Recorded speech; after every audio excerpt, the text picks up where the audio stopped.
नमस्कार, मैं हूं आपके साथ सोनिया चौहान। बुलेटिन का आगाज करते हैं हिमाचल प्रदेश के खबरों के साथ। रुक करते हैं खबरों की ओर। मंडी में कारगिल विजय की 25वीं वर्षगांठ के मौके पर कार्यक्रम आयोजित किया गया।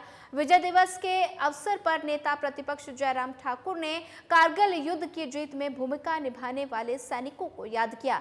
इस युद्ध में अपने प्राणों की आहुति देने वाले सभी शहीदों को श्रद्धांजलि अर्पित की।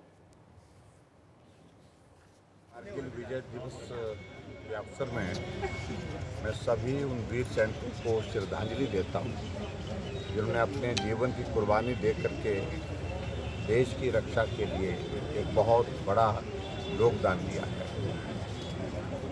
25 वर्ष उस युद्ध को हो गए जब कारगिल पे पाकिस्तान ने कब्जा करने की चेष्टा की थी। और मुझे इस बात को लेकर के ये ज़रूर कहना है कि उस वक्त के हमारे देश के यशस्वी प्रधानमंत्री स्वर्गीय श्री अटल बिहारी वाजपेयी जी ने जिस प्रकार से मजबूती के साथ इस युद्ध का सामना किया और पाकिस्तान के जितने भी सैनिक, जितने भी जो घुसपैठिए वहाँ पर आए थे, एक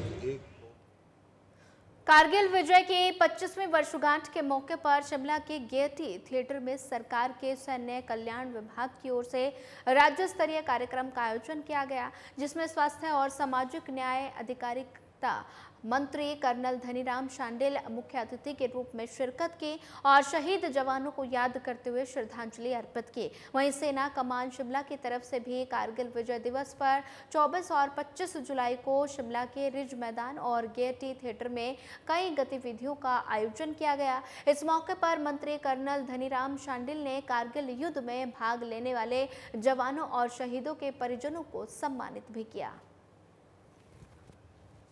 मैं सभी प्रदेशवासियों को और सभी आयोजनकर्ताओं को बहुत धन्यवाद करता हूं।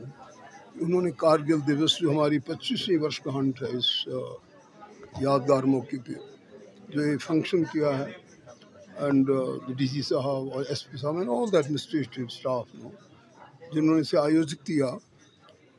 हम समझते हैं कि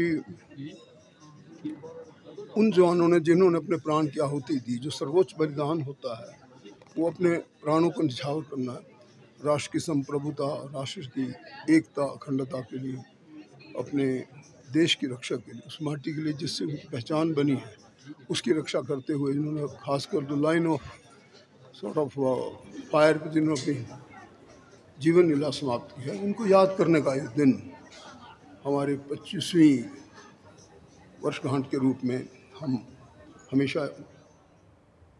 बढ़ते हैं अगली खबर की ओर। हिमाचल प्रदेश में सेब सीजन की शुरुआत हो चुकी है। प्रदेश सरकार के फैसले के बाद इस साल सेब यूनिवर्सल कार्टन में फल मंडी पहुंच रहा है और लेकिन सिंगल लेयर यूनिवर्सल कार्टन डब्बे की क्वालिटी बागवानों के लिए मुसीबत का सबब बन गई है और इसी बीच अब इस मामले ने राजनीतिक तूल भी पकड़ लिया है। बीजेपी ने इस मुद्दे पर सरकार के खिलाफ मोर्चा खोल दिया। बीजेपी का आरोप है कि कांग्रेस सरकार ने वामपंथी मित्रों के दबाव में आकर जल्दबाजी में यूनिवर्सल कार्टन लागू करने का फैसला ले लिया, जिसका नुकसान अब बागवानों को झेलना पड़ रहा है और साथ ही टेलीस्कोपिक कार्टन के पूरी तरह से बैन पर बीजेपी ने सवाल उठाए और साथ ही बीजेपी ने इस साल बागवानों को टेलीस्कोपिक कार्टन के इस्तेमाल पर रिलैक्सेशन देने की भी मांग की है।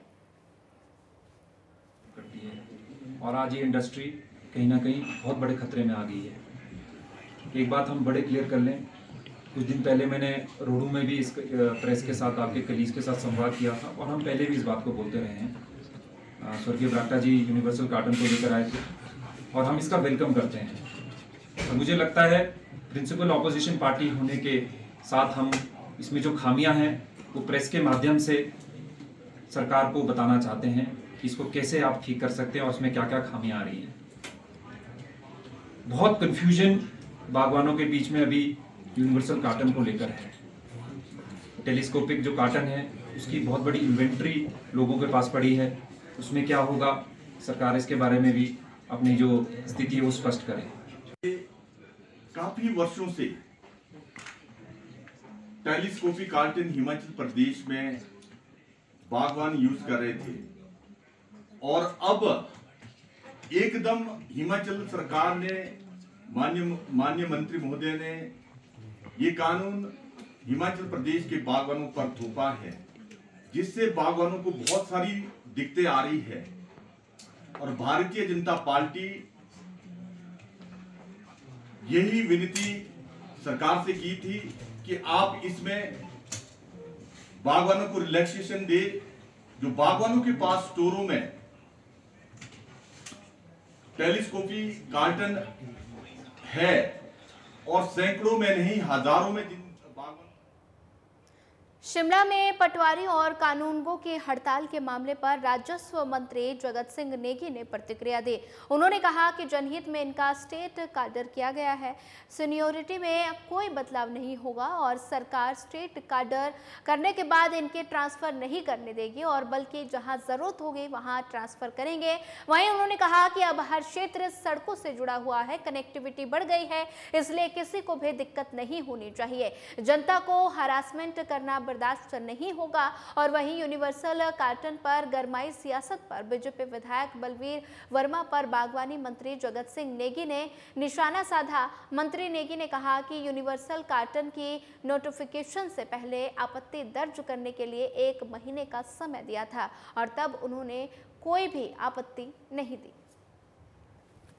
अब लंबे समय से हिमाचल प्रदेश में बागवानों की मांग थी कि फल जो है, खासकर सेब जो है, बाय वेट बिकना चाहिए। जब इसको हमने लागू किया तब भी बहुत सारे लोग विरोध के में थे, और भाजपा के लोग उसमें सबसे आगे थे, क्योंकि ये भी अपने समय में करना चाहते थे, कर नहीं पाए। क्योंकि ये जो भाजपा जो है, बोलते कुछ है करते कुछ है। अब जब ये प्राइवेट में बैठते हैं, यही हमारे जो लोग आज विरोध कर रहे हैं, ये कहते हैं कि बहुत बढ़िया हो गया, पर पब्लिकली जो है ये इसका विरोध करते हैं, क्योंकि इनके पास मुद्दा कोई नहीं है।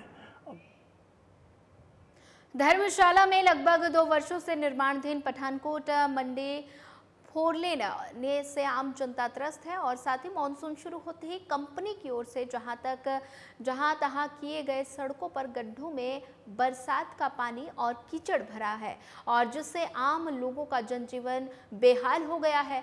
और साथ ही लोगों का कहना है कि हमारे घरों के बेडरूम से लेकर किचन तक 4 लेन का पानी घुस रहा है, और साथ ही लेकिन ऐसी कारों में घूमने वाले अधिकारियों और निर्माणाधीन कंपनी के ठेकेदारों के कानों पर जूं तक नहीं रेंग रही। नूरपुर के भड़वार में बीती रात हुई बारिश में जब कीचड़ लोगों के घरों में और दुकानों में घुसा तो लोगों का गुस्सा फूट पड़ा, क्योंकि बाजार में शादी वाले घर के सामने तालाब जैसी स्थिति उत्पन्न हो गई थी, और आसपास की दुकानों में पानी घुस जाने से लोगों को भारी परेशानी के साथ साथ आर्थिक नुकसान भी उठाना पड़ा। और लोगों ने चेतावनी देते हुए बताया कि अगर यही हाल रहा तो आम जनता को एकजुट होकर कोई ठोस कदम उठाने होंगे। निर्माणाधीन कंपनी के खिलाफ FIR दर्ज करवाने की भी चेतावनी लोगों ने दी है। देखो तो कितना बुरी हालत हो रही है। देखिए हमें यहाँ पे रहना बहुत मुश्किल हो गया है, घरों में पानी अंदर जा रहा है। दुकान में देखिए, अगर आप देखिए तो सारा का सारा सामान खराब हो चुका है। मेरे अभी 2 दिन पहले मैरिज थी, मैरिज से पहले हमने 1 महीना पहले रिक्वेस्ट किया प्रशासन से कि आप प्लीज़ इस रोड को ठीक कीजिए। अगर आप देखिए थोड़ा कैमरा को इस तरफ अगर आप दिखाओगे तो आप देखिए कि कितनी बुरी हालत है। अब ये देखिए पूरा पानी भरा हुआ है यहाँ से। प्रशासन को हमने बार बार रिक्वेस्ट करने के बावजूद 1-1.5-2 महीने से इनको रिक्वेस्ट किया, लेटर डाला, अखबार पे भी डाला, हर एक जगह पे न्यूज़पेपर पे भी निकाल के दिया, फिर भी प्रशासन ने कोई सुनवाई नहीं की। यहाँ पर 4 लेन की वजह से काफ़ी पानी और चिक्कड़ वगैरह सारा अंदर घुस आया है। सब सारे बिस्तर वगैरह सारे खराब हो गए। 6 महीने से हम लोगों को बोल रहे हैं, इन्होंने कच्ची नालियाँ निकाल दी हैं। सोलन जिले में BSNL ने अपनी 4G सेवा आरंभ कर दी है। BSNL के वरिष्ठ महाप्रबंधक जसपाल सिंह ने सोलन में आयोजित पत्रकार वार्ता के दौरान बताया कि भारत संचार निगम लिमिटेड ने जिला सोलन और सिरमौर में 274 मोबाइल साइट्स में से 107 मोबाइल साइट्स को 4G में अपग्रेड कर दिया है। BSNL का लक्ष्य है कि अक्टूबर 2024 के अंत तक सभी मोबाइल साइट्स को 4G में अपग्रेड कर दिया जाए। वहीं BSNL के महाप्रबंधक जसपाल सिंह ने बताया कि कुल 174 नए 4G टावरों को लगाने का प्रस्ताव है। इनमें से 97 नए 4G टावर लगाए जा चुके हैं, जिनमें से 12 टावरों पर 4G सर्विस चालू हो गई है और सभी नए टावरों पर भी 4G सेवाएं अगले 3 से 4 महीनों में शुरू हो जाएंगी। सिरमौर जिला में 107 साइट्स पर शुरू हो गई है और अक्टूबर तक हम सारी जो हमारी करीब 350 साइट्स हैं वहाँ पे हम 4G सर्विस शुरू कर देंगे। इसके अलावा 174 हम नए 4G के टावर लगा रहे हैं, जिसमें भी 3-4 महीने में सब जगह सर्विस शुरू हो जाएगी। और इसमें काफ़ी जगह है जो या तो पार्शली कवर्ड है या अनकवर्ड हैं, इवन बाई प्राइवेट ऑपरेटर्स। तो ये जो BSNL का 4G है ये फुली स्वदेशी है, फुली मेड इन इंडिया है, जिसका डिज़ाइन और डेवलपमेंट जो है भारत में ही हुआ है और इसको गवर्नमेंट ऑर्गेनाइजेशन CDOT और इंडियन कंपनी TCS और तेजस ने मिलकर डेवलप किया है और इसकी इंस्टॉलेशन चल रही है। और ये इसकी खासियत ये है कि ये 5G में इजीली अपग्रेडेबल है। जब भी गवर्नमेंट चाहेगी और अलाउ करेगी हमें और हमें स्पेक्ट्रम देगी, हम 5G में इसको अपग्रेड करेंगे। फिलहाल इस बुलेटिन में इतना ही। ज़्यादा खबरों के लिए बने रहिए हमारे साथ। नमस्कार।